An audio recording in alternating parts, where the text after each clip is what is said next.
In 2009, a big surprise came out of nowhere when Gabourey Sidibe, an actress that I had never ever heard before, was in a small little indie film called Precious. This was a very dark and gritty film that I absolutely fell in love with, and it showed to me a new director that I'd never seen before. I think this director even got nominated for Best Director. If I remember that correctly, he got nominated. He made a very challenging film, and that director is named Lee Daniels. I have not seen any of his other films after that, but I know that movie was very, very popular. But now he has a brand new 2013, very polished film. The trailer looked like it was maybe too polished. This film is called The Butler, and it stars Forest Whitaker and Oprah Winfrey. You get a car, you get a car, you get a movie, I got a movie, you get a movie, you get a movie. That kind of personality. I'm not a big fan of Oprah. I don't hate her, don't get me wrong, I do not hate Oprah. I just don't really find her talented at all. Though I did love her in a film, an 80s film. I think it's the greatest thing she's ever done, The Color Purple.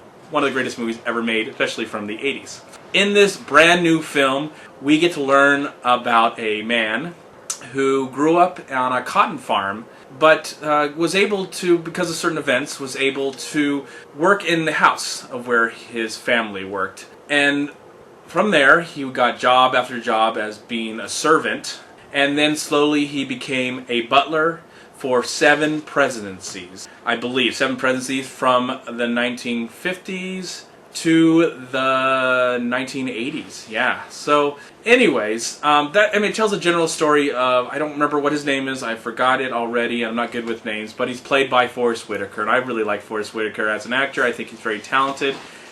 What was it? His name is Cecil Gaines. Oh, thanks, Gabe. Oh, Gabe, that's right. I saw the movie tonight with Gabe. We went to the world premiere. Subscribe to Big Gabe at Stop Radio Entertainment. So, anyways, okay. I forgot it already, but that's his name. And he's based on a true man, though this movie says it's inspired. And I was really worried about that also. The trailer made it look like it was Oscar baiting. Or, I mean, not Oscar baiting, masturbating. It was Oscar begging, Oscar bait. It just really looked like he was trying to go, look how great we are. Give us awards, give us things, give us stuff. I'm not a big fan of that kind of stuff, and so that doesn't really get me excited about seeing a movie like this. But tonight, got a good chance to see it with Big Gabe at Sup Radio Entertainment. We saw it at the Hollywood premiere, even though they stuffed us in another theater, and we did a review together for that on We Live Film. I like this movie. I have to say, I did like this film. It's not a boring movie. It's entertaining, though it felt like a very sugar-coated, Disney-friendly look at the civil rights movement. Yes, there are some scenes that kind of made me sick, and I think that's good. You need to see that kind of stuff and know that that stuff is wrong, especially what happened to the black generations in the 1950s and 1960s in America. It's good to be reminded about that and hopefully look at how far we've gone. I mean, there is a black man as our president, so some people are excited about that, right? Right? Okay. So anyways, but it's good to look back and know that where we've been and now look like where we're going and where we're headed, and hopefully we're headed into a better place. I felt like this movie was a good movie. It held my attention. Some of the performances are good, especially from Forest Whitaker. But one of the big distractions in the movie is not Oprah. I didn't mind Oprah. She was fine. It's all the little big stars that come in making these extended cameos, playing the presidents, from Alan Rickman to Robin Williams to John Cusack to the guy who was in X-Men who plays John Kennedy. Those were really big distractions for me and kind of took me out of this experience. I really wanted to love this movie, but this movie does come off as, please give us Oscars. Look how good we are.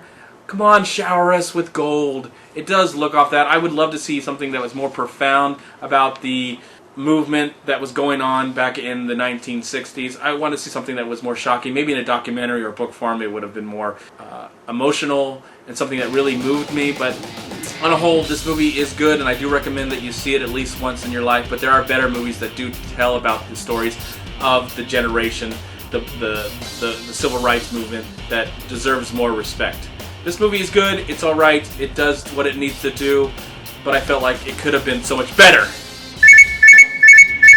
Yeah, I did it in 5 minutes. There's the review. Here you go, dude. I'm going to give, thank you Gabe for the timer, I'm going to give The Butler 3 stars. I'm MovieManCHAD. Please like, comment, subscribe to my channel. I'm also on Twitter and I'm on Facebook. And please go to WeLiveFilm.com and subscribe right here on YouTube to We Live Film. And if you love to go to the movies and see every movie possible that you can get your hands on, I highly recommend you check out MoviePass.com. Thank you again for watching, and I hope to look forward to seeing you at the next movie review.